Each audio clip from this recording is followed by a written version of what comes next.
घंटों घंटों का रोड शो और कई कई रैलियां। आम आदमी पार्टी नेता भगवंत मान जबरदस्त मेहनत कर रहे हैं। हालांकि मेहनत रंग लाएगी कि नहीं ये तो नतीजों के बाद पता चलेगा। फिलहाल भगवंत मान से कुछ जरूरी सवाल कर लेते हैं। मान साहब, नवजोत सिंह सिद्धू आखिरकार कांग्रेस में आ गए और अमृतसर सीट से चुनाव लड़ेंगे।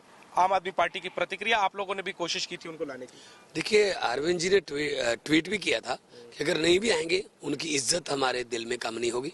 ये तो उनका फैसला है, लेकिन मैं चाहता था कि मेरा जो दिल कहता है, सिद्धू साहब को लफ्टर चैलेंज से उससे पहले भी जानता हूँ, मैं तो उनका फैन रहा हूँ, कि वो किसी बड़े नेता के खिलाफ लड़ते, मजीठिया के खिलाफ लड़ते, या सुखबीर के खिलाफ लड़ते, या बड़े बादल साहब के खिलाफ लड़ते, या कैप्टन के खिलाफ। खैर कैप्टन की तो पार्टी में है, लेकिन उन्होंने कोई सेफ सीट चुनी है, तो चलो उनकी मर्जी।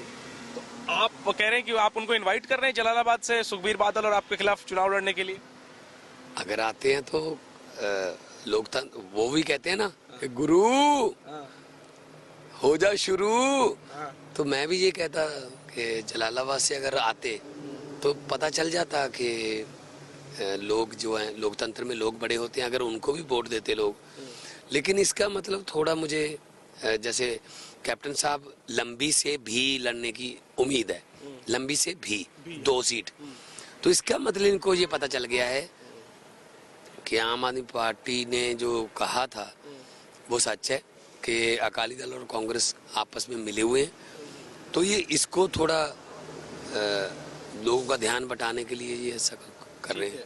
तो सिद्धू को आप न्योता दे रहे हैं जलालाबाद से चुनाव लड़ने के लिए? अगर आ जाएं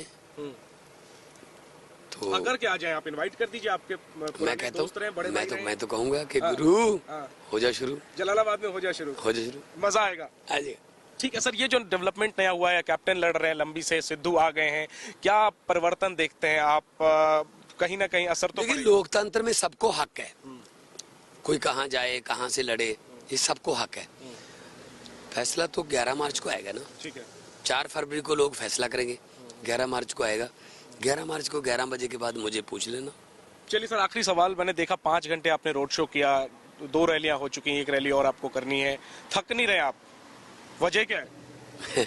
लोगों का प्यार है जो, वो थकने नहीं देता। ये ब्लैक सर्कल आ गए, नींद नहीं आ रही, लेकिन लोगों का प्यार जो है, मेरी आंखों के सामने मेरा पंजाब मर रहा है, तो मैं उसको बचाने के लिए अपनी आवाज, अपना फेस और अपनी जान तक देने के लिए तैयार हूँ। शपथ ग्रहण के सपने तो नहीं आते?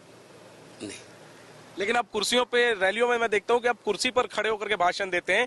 अखबारों में तो ये भी छपा कि आप कह रहे हैं सभाओं में कि मुख्यमंत्री मैं बनूंगा, लोगों से पूछ। मैंने कब कहा है मुख्यमंत्री मैं बनूंगा? अखबार छाप रहे हैं सर। अखबारों का क्या है सर? एबीपी ने भी कहा था कि 12 सीटें आएंगी। क्या 11 मार्च को 11 बजे एबीपी माफी मांगेगा कि हमने गलत कहा था? ठीक है, तो आप कुर्सियों पे लेकिन क्यों खड़े होकर के भाषण? उससे क्या होता है ना, क्या होता है कि जब स्टेज पर होते हैं तो मीडिया वाले कवर करते हैं, तो जो पीछे वाले लोग होते हैं कहते हैं ये हमें नजर नहीं आ रहा, तो कुर्सी पर खड़े होने से वो जो मीडिया वाले हैं उनका भी काम हो जाता है, पीछे वालों के काम। और कुर्सी पे आज खड़े होकर के भाषण दे रहे हैं, कल को जरूरत पड़ी तो कुर्सी पर बैठ भी सकते हैं। ये तो भगवान के हाथ में है, और मेरी पार्टी जो मुझे मेरी ड्यूटी लगाएगी मैं तैयार हूँ। चलिए, शुक्रिया बात करने के लिए। भगवंत मान नवजोत सिंह सिद्धू को आमंत्रित कर रहे हैं, चुनौती कहना सही नहीं होगा, लेकिन आमंत्रित कर रहे हैं जलालाबाद से चुनाव लड़ने के लिए। और जहां तक कैंपेनिंग का सवाल है, वो धुआंधार जारी है भगवंत मान का। और जाहिर सी बात है, किसी भी नेता को उम्मीद होती है और दावे होते हैं। भगवंत मान का भी दावा है कि उनकी पार्टी सरकार बनाने जा रही है। सरकार बनाने के बाद सीएम कौन होगा, इसको लेकर के सवाल अभी भी बना हुआ है।